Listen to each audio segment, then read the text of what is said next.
Warm welcome to food for foodies. मैं हूं ऋतिका और आज का एपिसोड है बहुत ही ज्यादा रिक्वेस्टेड एपिसोड जो है विंटर रेसिपीज का। इसमें ना winter lunch and dinner ideas हैं। इसमें पराठे से लेके कढ़ी से लेके सरसों के साग तक आपको सब कुछ मिलेगा। तो ये एपिसोड एक कंप्लीट पैकेज है। इसमें नीचे आप डिस्क्रिप्शन में देखेंगे सारी रेसिपीज के नाम है और उनके सामने टाइम स्टैम्प्स है। अगर आप किसी पर्टिकुलर डे कोई पर्टिकुलर रेसिपी देखना चाहते हैं तो आप बस ये खोलिए, डिस्क्रिप्शन खोलिए। जैसे आप सरसों का साग देखना चाहते हैं तो उसके सामने जो टाइम स्टैम्प है उस पर क्लिक कर दीजिए, तो आप डायरेक्टली सरसों के साग पे पहुंच जाएंगे। और ये एपिसोड मैंने बहुत ही दिल से क्यूरेट किया है। जरूर से देखिएगा और बताइएगा कि आपको कैसा लगा और आपकी फेवरेट रेसिपी कौन सी है। मतलब मेरे लिए तो डिसाइड करना बहुत मुश्किल है। येलो थाई करी भी मेरी फेवरेट है, पराठा भी मेरा फेवरेट है, मतलब सरसों का साग तो सबका फेवरेट होता है। I mean this episode is something which you know has essence of winter, तो मेरे लिए बहुत ही स्पेशल है। जरूर से बताइएगा कि आपको कैसा लगा। हमें जरूर से फॉलो कीजिएगा इंस्टाग्राम पे फूड फॉर फूडी 6 और यहाँ पे सब्सक्राइब करना और कॉमेंट करना मत भूलिएगा ताकि आपको ना नोटिफिकेशन मिल सके जब भी मैं कोई भी अपलोड करूं। तो आइए जल्दी से आज के एपिसोड शुरू करते हैं। रेसिपीज चलेंगे बैक टू बैक। अगर आपको कहीं पे कोई डाउट हो कि पर्टिकुलर रेसिपी में कोई डाउट है तो आप मुझे नीचे कमेंट कर सकते हैं या फिर आप मेरे इंस्टाग्राम आईडी पे डायरेक्टली मैसेज भी कर सकते हैं। वो ज्यादा मैं प्रॉम्प्टली यूज करती हूँ। आजकल सभी लोग इंस्टाग्राम पे ज्यादा होते हैं तो मैं वहां पे जल्दी से आपको रिप्लाई भी कर सकती हूँ, एल्स यहाँ तो मैं रिप्लाई करूंगी ही। तो आइए जल्दी से शुरू करते हैं आज के एपिसोड। और विंटर्स वाला एपिसोड है तो इसकी शुरुआत हम पराठों से करेंगे। मटर के पराठे और ये एक बड़ी ही डिलीशियस लंच रेसिपी है। इनफैक्ट मैं कहूँगी ब्रंच रेसिपी है जिसकी प्रिपरेशन आप पहले से करके रख सकते हैं और अगर आप चाहें तो इन्हें ऑफिस टिफिन में या स्कूल टिफिन में भी दे सकते हैं। तो यहाँ पे मटर को हमने थोड़ा सा तेल डाल के जीरा हींग में छौंक दिया है। थोड़ा सा पानी डाल देंगे और मटर को पकने देंगे, जल्दी से पक जाए इसीलिए जरा सा नमक भी ऐड करेंगे। जितने हमारी मटर पक रही है हम सारी चॉपिंग करके रेडी करते हैं। तो यहाँ पे मैंने लिया है प्याज और इसको बिल्कुल बारीक हमें चॉप कर लेना है। ये मेरा अगारो का नया चॉपर है और बहुत ही हैंडी है। इसमें यूएसबी चार्जिंग है। इस मिनी इलेक्ट्रिक चॉपर से सब कुछ बहुत ही फाइन चॉप हो जाता है एक दो बार में ही। ये देखिए जरा सा प्याज एकदम बारीक हो गया है, पराठों के लिए बिल्कुल परफेक्ट। उधर हमारी मटर भी गल गई है और आजकल जो मटर आ रही है वो 10 मिनट में पूरी अच्छी तरह पक जाती है। अब यहाँ पे हमें फ्लेम ऑफ कर देनी है और इसमें हम बाकी सारी चीजें मिलाएंगे। तो यहाँ मैंने लिया है 50 ग्राम पनीर, इसको मैं ग्रेट करके डाल रही हूँ। साथ ही हम इसमें डाल देंगे बारीक कटा हुआ हरा धनिया जो आजकल भर भर के सब्जी वाले भैया दे रहे हैं। तासी अदरक डालेंगे और ये हमारा बिल्कुल फाइन चॉप किया हुआ प्याज। मसालों में इसमें जाएगा गरम मसाला और जरा सी लाल मिर्च। आप चाहें तो इसमें जरा सा अमचूर भी ऐड कर सकते हैं। मटर को बाइंडिंग देने के लिए मैंने यहाँ पे 2 बड़े चम्मच सत्तू पाउडर ऐड किया है। अगर आपके पास में सत्तू पाउडर नहीं है तो आप यहाँ पे भुना हुआ बेसन भी ऐड कर सकते हैं। अब इसे अच्छे से हम मिक्स कर देंगे और गरम गरम में ही हम इसे मैश कर देंगे। तो फिलिंग हमारी रेडी है। पराठे में भरने से पहले इस फिलिंग को अच्छे से ठंडे हो जाने दीजिए। और जैसे कि मैंने बताया कि ये फिलिंग आप पहले से बना के रख सकते हैं। इसकी चाहे आप कचौड़ियाँ बनाइए या फिर जैसे मैंने पराठे बनाए हैं पराठे बनाइए। अगर आपको पराठे बनाने आते हैं तब आप स्किप कर सकते हैं, नहीं तो आप यहाँ ध्यान से देखिए। उंगलियों पे थोड़ा सा सूखा आटा लगाना है और एक कटोरी बनानी है। अब जितनी बड़ी हमने लोई ली थी उतनी ही हम इसमें फिलिंग डालेंगे। हल्के से इसे प्रेस करेंगे और लोई को ऊपर बढ़ाते रहेंगे। अब इसको हमें बंद करना है, इससे आपके पराठे बिल्कुल भी फटेंगे नहीं। एक्स्ट्रा आटा निकालना नहीं है, उसी पे दबा देना है। अब थोड़ा सा सूखा आटा लगाएंगे और इसे पहले हाथ से फैलाएंगे। इससे क्या होता है, इससे फिलिंग जो है चारों तरफ अच्छे से फैल जाती है। अब इसे हल्के हाथ से बेल लेंगे और एकदम बढ़िया सा अच्छा लोडेड पराठा बिल्कुल तैयार हो जाएगा। अगली बार जब आप पराठे बनाइएगा ना तो ये सारे स्टेप्स फॉलो कीजिएगा, आपके पराठे बहुत ही बढ़िया बनेंगे। अच्छा, पराठे बनाने के लिए ना आटा को हल्का सा ढीला रखना होता है ताकि फिलिंग इसमें अच्छे से फैल जाए। अब गर्मा गर्म तवे पे पहले पराठा डालेंगे, उसके बाद में दोनों तरफ से ऐसे घी लगा के सेक लेंगे गोल्डन हो जाने तक। पराठे को इसी तरह से दबा के अच्छे से सेकिए। इससे जो फिलिंग है वो भी प्रॉपर अच्छे से सिकती है और पराठे बहुत अच्छे बनते हैं। तो ये हमने थोड़ी सी हरी चटनी बना रखी है, बहुत ही बढ़िया सी। आजकल हरी धनिया आ ही रही है, जैसा मैंने आपको बताया, उससे चटनी पराठे सब्जी सब में बहुत पड़ रही है। और ये हमारी कारीगरी का नतीजा। आप देखिए इसमें मटर की जो फिलिंग है वो कितनी मोटी है और प्रॉपरली फैली हुई है। आज इन पराठों को मैं लंच बॉक्स में रख रही हूँ तो मैं यूज कर रही हूँ ऑडी की यूनी रैप्ड पेपर फॉइल। ये इको फ्रेंडली भी है और ये एल्युमिनियम फॉइल का एक बहुत ही अच्छा रिप्लेसमेंट है क्योंकि ये हमारी हेल्थ के लिए भी अच्छा है। इसमें खाना रहेगा एकदम फ्रेश। तो यहाँ पे मैंने पेपर फॉइल में रख दिया है पराठा और आज का हमारा लंच बॉक्स भी रेडी है। कैसा लगा बताइएगा। सरसों का साग, और ये रेसिपी जो आपके पास आई है ये सबसे ज़्यादा आसान रेसिपी है। सबसे पहले तो साग का मेजरमेंट देख लीजिए। अगर आधा किलो सरसों है तो आपको लेनी है 150 से 200 ग्राम पालक, बाकी 150 ग्राम ही लेना है हमें बथुआ और 150 ग्राम ही लेना है चने का साग। यानी सरसों 50% होनी चाहिए और बाकी सारी चीज़ें तकरीबन 15-15% ले लेंगे। अब साग को अच्छे से छांट लेना है, यानी पत्ते वाले पोर्शन निकाल लेने हैं और इसे बहुत अच्छे से धोना है। कम से कम 3 से 4 बार इसे पानी से धोइए, क्योंकि साग में कई बार बहुत सारी मिट्टी लगी होती है और अगर मिट्टी की किरकन साग में आ जाती है तो पूरी मेहनत बेकार हो जाती है, इसलिए इसे धोना बहुत ज़रूरी है। अब अगर आपके पास में टाइम कम होता है तो आप ये वाला स्टेप जो है स्किप कर सकते हैं, बट आज मेरे पास में भरपूर टाइम था और मैं बड़े मन से सीजन का पहला सरसों का साग बना रही हूँ, तो मैंने इसे धीरे धीरे कट किया और प्रेशर कुकर में डाल लिया। अगर आप वर्किंग हैं और आपके पास में साग काटने का टाइम नहीं है, वैसे तो महीन महीन काट के साग ज़्यादा अच्छा बनता है, मगर अगर नहीं है तो आप इसको ना चॉपर से भी कट कर सकते हैं, नहीं तो आप एज इट इज़ भी डाल सकते हैं। अभी आई नो एंगल्स गड़बड़ आ रहे हैं, मगर चाहे तो जैसे हम पालक उबालते हैं ना, पालक को ब्लैंच करते हैं, वैसे भी कर सकते हैं। मैंने यहाँ पे थोड़ा फुर्सत में काटा है।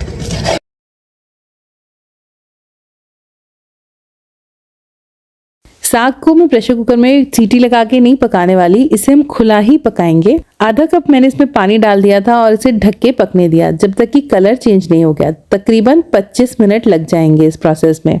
अब इसे हम हैंड ब्लेंडर से कुकर के अंदर ही ब्लेंड कर देंगे। अदरवाइज होता क्या था, साग को बिल्कुल बारीक काटा जाता था, इसे पकाया जाता था और बिल्कुल अच्छे से मथानी से मथा जाता था, पर उस प्रोसेस में घंटों लगते हैं। तो यहाँ पे मैंने इसे ब्लेंडर से ब्लेंड कर दिया है। अगर आपके पास में ब्लेंडर नहीं है तो आप यहाँ ठंडा करके मिक्सी से भी इसे ब्लेंड करके पका सकते हैं। अब सबसे इम्पॉर्टेंट चीज़ जो है आलन।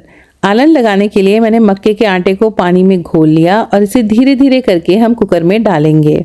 आलन के साथ ही यहाँ पे मैं थोड़ा सा पानी और डाल दूंगी ताकि साग की जो कंसिस्टेंसी है वो परफेक्ट आए। अब इसको हम धीरे धीरे मिक्स करेंगे और अच्छे से पकने देंगे। बट मुझे ना अभी साग थोड़ा सा और मोटा लग रहा था, तो मैंने यहाँ पे ब्लेंडर को एक बार फिर से घुमा दिया कि जब पानी पड़ जाता है तो अच्छे से ब्लेंडिंग हो पाती है। और अगेन, अगर आपके पास में टाइम नहीं है तो आप बिंदास इसमें एक सीटी लगाइए, आराम से मिक्सर ग्राइंडर में ग्राइंड कर दीजिए, तब भी बहुत अच्छा बनेगा सरसों का साग। अब इसे पकने देना है फिर से तकरीबन 25 से 30 मिनट। जी हाँ, इसमें ये जो शॉर्टकट वाला साग है ना, कम से कम 1 घंटा लग ही जाता है। फाइनली हम इसमें नमक डालेंगे, कोई और मसाला इसमें नहीं जाता। इसका छौंका भी जो है बिल्कुल अलग, एकदम ऑथेंटिक वाला बनाने वाले हैं हम। तो यहाँ पे 30 मिनट बाद कुकर की हालत हो गई है और साग मेरा पक के बिल्कुल तैयार हो गया है। बहुत ही बढ़िया सी घर भर में खुशबू आ रही थी। और अब लगा लेते हैं तड़का। तो कढ़ाई में सबसे पहले हम देसी घी डालेंगे, फिर एक मिर्ची तोड़ के डाल देंगे, लाल मिर्च तीखी वाली है ये, फिर डालेंगे अदरक और लहसुन। यहाँ पे हमें अदरक और लहसुन को चॉप करके ही डालना है। अच्छा, साग को उबालते समय मैंने 2-3 हरी मिर्चें उसमें डाल दी थी, ये बिल्कुल ऑप्शनल है, अगर आप चाहें तो डाल सकते हैं। ज़रा सी यहाँ पे मैंने हींग डाली है, तो तड़के में सिर्फ यहाँ पे अदरक, लहसुन, मिर्ची और हींग जाता है। और अब मैंने सारे साग को इस तड़के में डाल दिया है। वैसे मैं आपको एक बात बताऊं, जब भी मैं साग बनाती थी ना, जितनी क्वांटिटी मैंने आज आपको दिखाई है, इससे कम से कम 3 टाइम्स बनाती थी। ये साग फ्रिज में रख के और भी अच्छा लगता है। जब खाना हो तब ये वाला तड़का लगाओ। और जब साग बनता था ना, तो हम इसे कम से कम 2 दिन 4 टाइम तो इसे खाते ही थे। और इस पर डालेंगे बटर, और आज की प्लेट में साथ में जा रही है ये हरी मिर्च और एक गुड़ का टुकड़ा। आपको ये थाली कैसी लगी ज़रूर बताइएगा। अगर कभी आपको कढ़ी की पकौड़ी बनाने का मन ना होना तो ये रेसिपी बिल्कुल परफेक्ट है। तो यहाँ पे हम बनाने वाले हैं मेथी की कढ़ी। जैसे हम रेगुलर कढ़ी के लिए मट्ठे में बेसन को डालते हैं ना, बिल्कुल वैसे ही डालना है। रेशियो वही रहेगा, 1/4 कप अगर आपका बेसन है तो तकरीबन 1.25 लीटर मट्ठा होना चाहिए, यानी 3 कप मट्ठा। अब इसमें थोड़ी सी हल्दी डालेंगे और इसे अच्छे से मथ लेंगे। आप यहाँ पे विस्क का भी यूज़ कर सकते हैं और ये काम आप मिक्सर में भी कर सकते हैं। बस ध्यान रहे, अगर आप चिकनी चिकनी कढ़ी चाहते हैं तो इस समय नमक मत डालिएगा। तो इसे भिगो के हम रख देंगे साइड में। जितने भिगेगा हम बाकी तड़के की तैयारी कर लेंगे। और इसमें कोई लम्प्स भी नहीं रहने चाहिए, ताकि हमारी जो कढ़ी है बहुत अच्छी बने। अब अदरक, लहसुन और हरी मिर्च को हमें कूटना है और इसका भी पेस्ट बना लेना है। और इसे बिल्कुल दरदरा कूटिएगा, इसे काटना भी नहीं है। इससे लहसुन की खुशबू बहुत अच्छी आती है। और लहसुन थोड़ा ज़्यादा, अदरक थोड़ी कम और मिर्ची श्रद्धा अनुसार। अब चलिए कढ़ी से पहले हमें छौंकनी है मेथी और उसी की तैयारी करते हैं। सरसों का तेल लेंगे, उसमें मेथी दाना, राई, जीरा, करी पत्ता और लाल मिर्च डालेंगे। ये 5 चीज़ें हैं, इनके नाम मैं स्क्रीन पे लिख दूंगी, आप यहाँ पे स्क्रीनशॉट ले सकते हैं। इसमें ज़रा सी हींग भी जाएगी। अब राई और जीरा कढ़ाई में डांस करने लगेंगे तो आपको पता लग जाएगा टाइम हो गया है करी पत्ता डालने का और साथ में अदरक, लहसुन और मिर्ची का पेस्ट डालने का। इससे कुकिंग इंस्टेंटली बंद होगी और इन सब की खुशबू बहुत अच्छी आएगी कढ़ी में। जैसे ही लहसुन भुन जाएगा हम डाल देंगे बारीक कटा हुआ प्याज। अब प्याज को भी हमें भून लेना है। प्याज को हम थोड़ा सा ढक के पका लेते हैं ताकि वो जल्दी से पक जाए। आँच को धीमा ही रखिएगा। इतने मैंने क्या किया, मैंने मेथी काटी, तो मेथी को अच्छे से छांट लेना है, पत्ते पत्ते लेने हैं हमें और इसे धो लेना है और बारीक काट लेना है। अब इसमें हम मेथी डाल देंगे। मेथी को भी मिक्स कर देते हैं और इसे ढक के पका लेंगे। 4-5 मिनट लगेंगे, मेथी थोड़ी सी पसीज जाएगी यानी पक जाएगी। इसमें हम थोड़े से मसाले डाल देंगे जैसे हल्दी, धनिया, गरम मसाला और ज़रा सी मैंने लाल मिर्च भी डाली थी। इसे मिक्स करने के बाद में इसे 2 मिनट के लिए ऐसे ही चलाते हुए पका लेंगे। अभी तक हमारा जो बेसन है ना वो बहुत अच्छे से भीग चुका है मट्ठे में, तो अब हम इसमें वही मट्ठा डाल देते हैं। आधा कप पानी भी इसमें मैंने ऐड किया है। तो ये देखिए हमारी कढ़ी ना अब पकने के लिए तैयार है। अब आपको एक सीक्रेट टिप दे रही हूँ कढ़ी बनाने की। जब तक उबाला ना आ जाए इसे चलाते रहिएगा, इससे कढ़ी कभी फटेगी नहीं और एकदम चिकनी बनेगी। और जब उबाल आ जाता है उसके बाद ही हमें इसमें नमक डालना होता है। नमक पहले से बिल्कुल मत डालिए। उबलने के बाद कढ़ी एकदम स्टेबल हो जाती है। जब हम नमक डालते हैं ना तो एकदम चिकनी चिकनी बनती है। अब इस कढ़ी को आपको कम से कम 40 मिनट के लिए पकने देना है। 40 मिनट्स के लिए धीमी आंच पे। बीच बीच में 1-2 बार चला दीजिएगा, अदरवाइज ये बड़ी अच्छी रेसिपी होती है, चुपचाप एक कोने में पकती रहती है। 40 मिनट बाद इस कढ़ी में मेथी के फ्लेवर्स अच्छे से इन्फ्यूज़ हो चुके हैं। मट्ठा थोड़ा खट्टा होगा ना तो ज़्यादा अच्छा लगेगा और बहुत ही डिलीशियस हमारी कढ़ी बनके तैयार है। ऊपर से तड़का डाल देते हैं, ये बिल्कुल ऑप्शनल है, आप चाहें तो डालिए या छोड़ भी सकते हैं। घी में थोड़ा सा जीरा डालेंगे, हींग डालेंगे और जो मेन चीज़ है देगी मिर्च को इसमें ऐड कर देंगे। और कढ़ी में तड़का डालते ही कढ़ी को देंगे ढक ताकि अच्छे से वो स्मोकी फ्लेवर को कर ले एब्जॉर्ब। और हमारी बहुत ही बढ़िया मेथी की कढ़ी बनके तैयार है। इसे गर्मा गर्म चावल के साथ में सर्व कीजिए, कच्चे प्याज के साथ। और ये रेसिपी कैसी लगी ये मुझे लिख के बता दीजिए। आइए बनाते हैं येलो थाई करी और ये बहुत ही डिलीशियस बनती है और ये इतनी सिंपल होती है इस बात का तो मुझे अंदाज़ा ही नहीं था।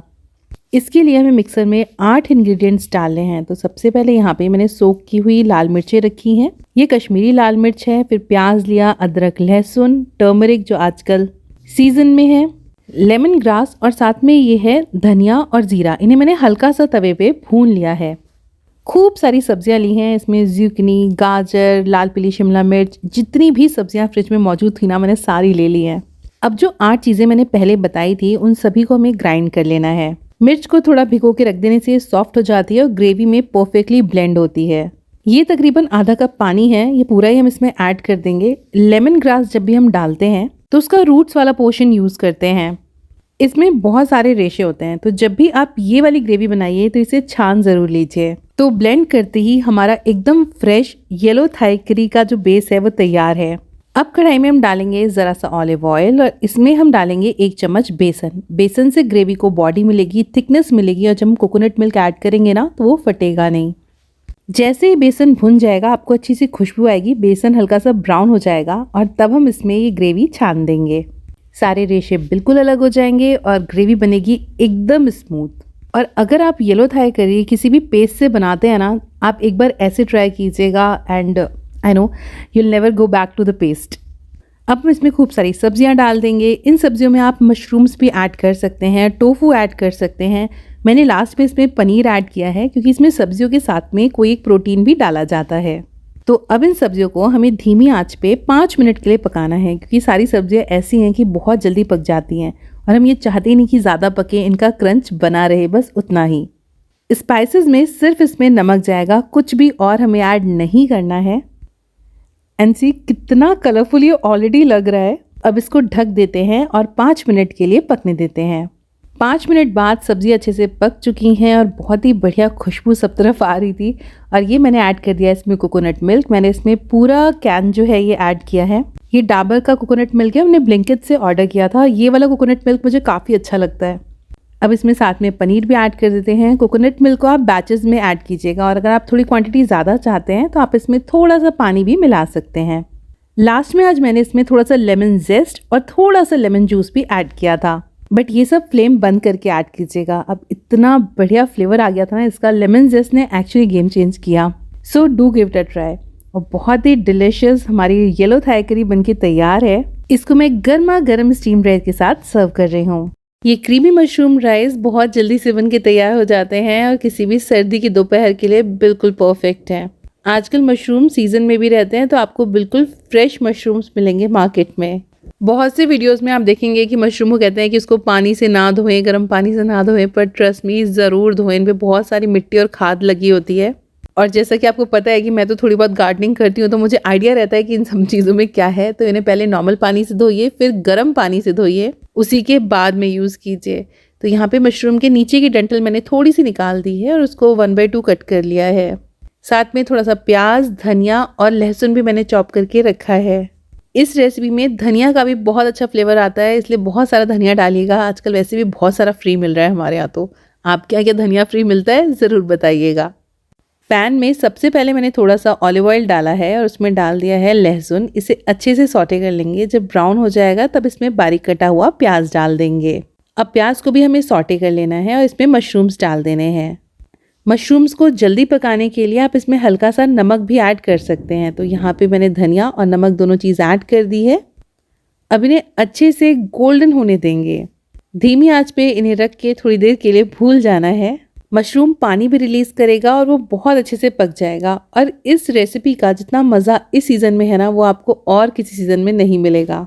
अब मशरूम्स अच्छे से पक गए हैं। पैन में हम डालेंगे 1 चम्मच ऑलिव ऑयल और 1 चम्मच मैदा। एक बड़ा चम्मच मैदा मैंने यहाँ पे डाला है और अब हमें इसे अच्छे से भून लेना है। आंच को धीमा ही रखिएगा। आपको मैदा क्रम्बली होता हुआ नजर आएगा। इस प्रोसेस में 2 से 3 मिनट लग सकते हैं। मैदे के भुनने के बाद हम 1 चम्मच कश्मीरी लाल मिर्च इसमें डाल देंगे। और अब बारी है दूध डालने की। जी हाँ, इन शॉर्ट हम व्हाइट सॉस बना रहे हैं। अगर आपको ये मेथड थोड़ा सा डिफिकल्ट लग रहा है तो आप व्हाइट सॉस अलग भी बना सकते हैं। रफली 1 बड़े चम्मच मैदा में हमें 1.5 कप दूध डालना होता है एक प्रॉपर ग्रेवी की कंसिस्टेंसी के लिए। इस ग्रेवी को सीजन करने के लिए नमक, काले मिर्च और ऑरिगेनो सीजनिंग यूज़ करेंगे। 1-2 उबाल आने देंगे जब तक कि एकदम थिकन ना हो जाए। ऊपर से डालेंगे और धनिया और बहुत ही बढ़िया क्रीमी मशरूम्स आपके रेडी हो जाएंगे। इसी के साथ में हम बनाते हैं थोड़े से फ्लेवरफुल राइस। ये मैं गार्लिक राइस ही बना रही हूँ। यहाँ मैंने ऑलिव ऑयल डाला था और ज़रा सा देसी घी भी डाला है। साथ में डाल देंगे थोड़ा सा लहसुन को अच्छे से गोल्डन हो जाने देंगे, उसका फ्लेवर ज़्यादा अच्छा आता है। अब हम इसमें डाल देंगे धनिया खूब सारा। और ये चावल मैंने थोड़ी देर पहले पका के रखे हुए थे, एकदम खिले खिले बने हैं बासमती राइस। यहाँ पे मैंने राइस में थोड़ी सी बेसिल भी तोड़ के डाल दी थी और इसको मैंने सीजन बहुत ही नॉर्मल तरीके से किया है। ज़रा सा नमक डाल दीजिए, काली मिर्च डाल दीजिए। इसमें जो फ्लेवर आता है ना वो चिली फ्लेक्स का है, तो चिली फ्लेक्स ज़रूर ऐड कीजिएगा। और ये थोड़ी सी ऑरिगेनो बची हुई थी तो मैंने वो भी डाल दी है। अब इसे हम अच्छे से मिक्स कर लेंगे और आपके बहुत ही फ्लेवरफुल एकदम रेस्टोरेंट स्टाइल राइस बनके तैयार हो जाएंगे। ये राइस ना आप किसी भी ग्रेवी वाली सब्जी के साथ भी खा सकते हैं। तो एक बहुत ही परफेक्ट कैफे स्टाइल लंच तैयार हो गया है किसी भी संडे के लिए या सैटरडे के लिए। जब आपका मन करे ना सीधे ब्रंच करना है, ये बिल्कुल परफेक्ट है। ज़्यादा एफर्ट्स नहीं लगते हैं इसमें, बट जो फ्लेवर्स आते हैं दे आर जस्ट अमेजिंग। तो यहाँ पे इसे प्लेट कर लेते हैं। यहाँ पे बहुत ही फ्लेवरफुल हर्बी राइस के साथ में क्रीमी मशरूम्स जा रहे हैं। अगर आपके पास में चिली ऑयल होना तो वो भी इसके ऊपर डाल लीजिएगा। It tests amazing. कैसी लगी रेसिपी मुझे ज़रूर बताइएगा। So guys, this is something really amazing.